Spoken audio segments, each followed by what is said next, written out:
सुप्रभात आप सभी को।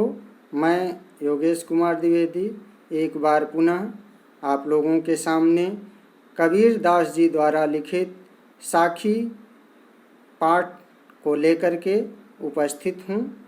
आज हम लोग कबीर दास की साखियों को अच्छे से पढ़ेंगे, उसके बारे में समझने का प्रयास करेंगे।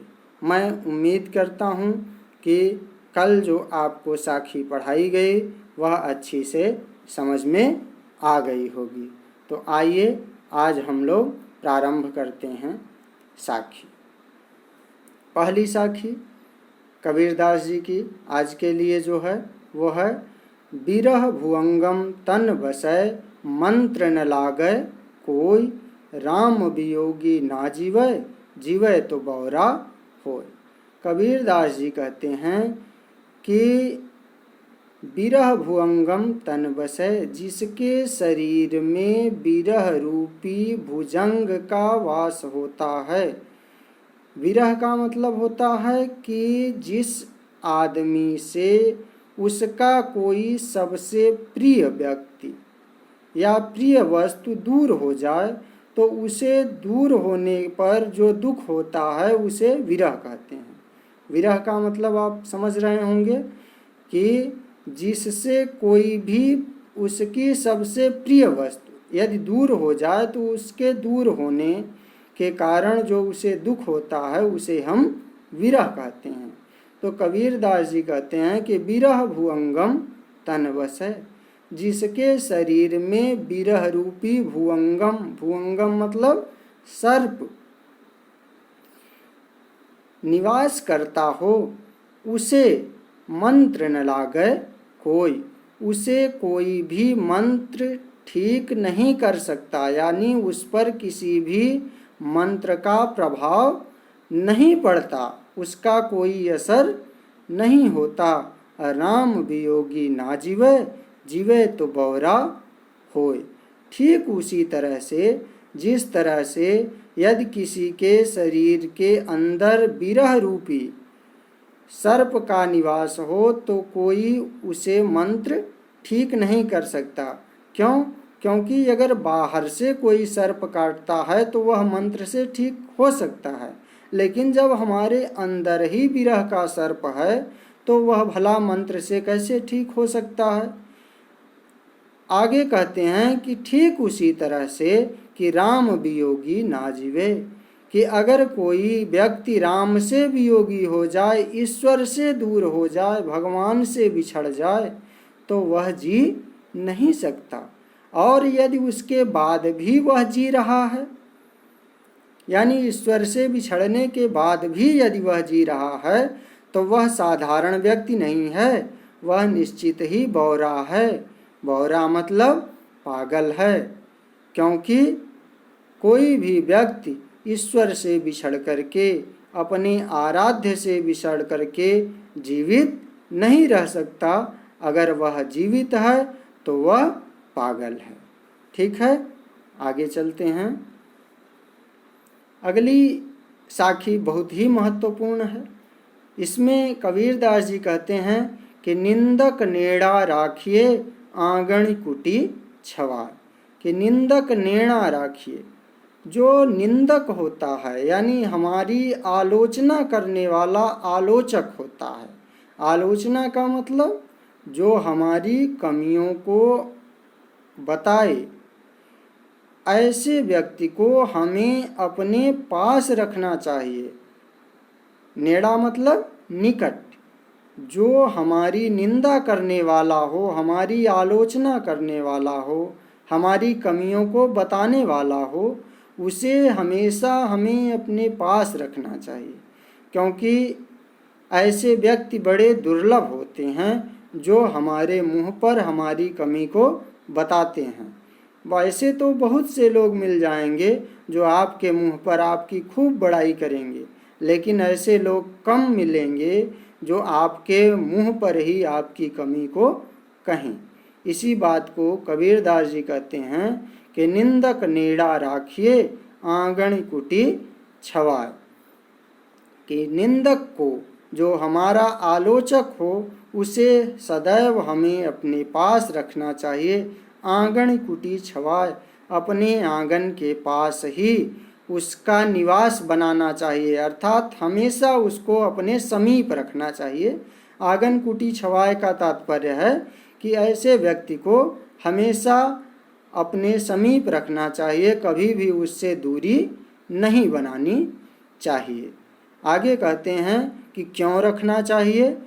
क्योंकि बिन पानी साबुन बिना, बिन साबण पानी बिना, के बिना साबुन और बिना पानी के ही ऐसा व्यक्ति हमारे पास रह करके निर्मल करे सुभाय, हमारे स्वभाव को, हमारा जो स्वभाव होता है उसको निर्मल करता है, स्वच्छ करता है। स्वभाव जो हमारा पूरा हो, दुर्गुणों से भरा हो, उसको भी ऐसा व्यक्ति यदि हमारे पास रहेगा तो उसको साफ और स्वच्छ रखेगा। ठीक है कि निंदक नेणा राखिए, आंगन कुटी बंधाए, बिन साबण पानी बिना, निर्मल करे सुभाय। कि हमें निंदक को सदैव अपने पास रखना चाहिए, क्योंकि वह बिना साबुन और बिना पानी के ही हमारे दुर्गुणों को दूर करता है और हमारे स्वभाव को निर्मल तथा स्वच्छ बनाता है। ठीक है, आइए अगली साखी देखते हैं। इसमें कबीरदास जी कहते हैं कि पोथी पढ़ी पढ़ी जगमुआ पंडित भया न कोई, कि मोटी मोटी किताब पढ़ कर के पूरा संसार मर गया लेकिन कोई भी पंडित नहीं हुआ। पंडित अर्थात ज्ञानी, कोई भी ज्ञानी कैसा?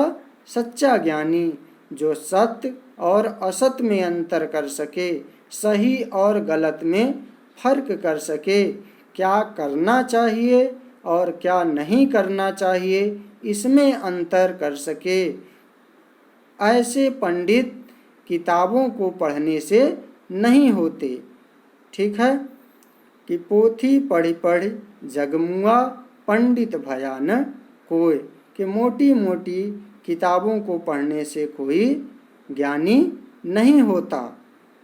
एक आखिर पीव का पढ़े सुपंडित होय। कबीरदास जी कहते हैं कि एक ही अक्षर प्रेम का यदि कोई पढ़ ले तो वह सबसे बड़ा ज्ञानी बन जाता है। क्यों? क्योंकि प्रेम का मतलब यदि कोई समझ ले तो वह संसार में न तो किसी से बैर रखेगा, न तो किसी का बुरा चाहेगा और न ही किसी से किसी प्रकार की शत्रुता की भावना को ही रखेगा। और जब ऐसा वह करने लगेगा तो निश्चित ही वह सबके लिए प्रिय हो जाएगा और उसे भी सभी लोग अच्छे लगने लगेंगे। अर्थात वो इस साखी के माध्यम से यह संदेश देना चाहते हैं कि हमें प्रेम के अर्थ को समझना चाहिए। अगली साखी कबीरदास जी इसमें कहते हैं कि हम घर जाल्या आपना, लिया मुराना हाथ। कबीरदास जी कहते हैं कि हम घर जाल्या आपना, हम मतलब मैंने, जाल्या मतलब जला लिया, आपना मतलब अपना, मुराना मतलब जो जलती हुई लकड़ी होती है जिसको हम लोग मसाल आधुनिक भाषा में बोलते हैं न। हम घर जाल्या आपना, कबीरदास जी कहते हैं कि मैंने अपना घर जला लिया, लिया मुराना हाथ, अपने हाथ जलती हुई मसाल लेकर के। अब वो कौन से घर जलाने की बात कर रहे हैं? कबीरदास जी कहते हैं कि मेरे अंदर जो अज्ञान रूपी घर बना हुआ था, जो अज्ञान रूपी घर बना हुआ था, मैंने उसे अपने हाथ में ज्ञान रूपी मसाल को लेकर के जला लिया। यानी जो मेरे अंदर अज्ञान था उसको ज्ञान रूपी मसाल से मैंने जला लिया।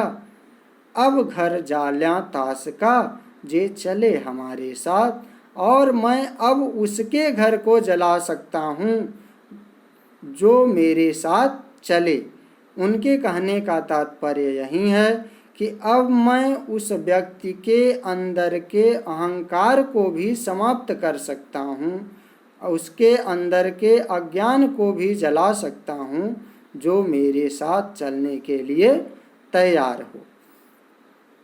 ठीक है, इसमें वो कहते हैं कि लोगों में यदि प्रेम और भाईचारे का संदेश फूंकना है तो उसके लिए सबसे पहले अपने मोह और माया तथा सांसारिक बंधन को छोड़ना होगा। हमें इस बात को छोड़ देना होगा कि यह मेरा है, वह मेरा नहीं है, यह उसका है, यह मेरा नहीं है। ऐसी भावना को जब हम छोड़ करके सांसारिक बंधन को तोड़ देंगे तब हम ईश्वर प्राप्ति की ओर आगे बढ़ सकते हैं।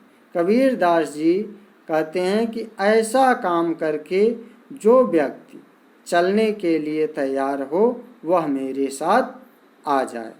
ठीक है, धन्यवाद।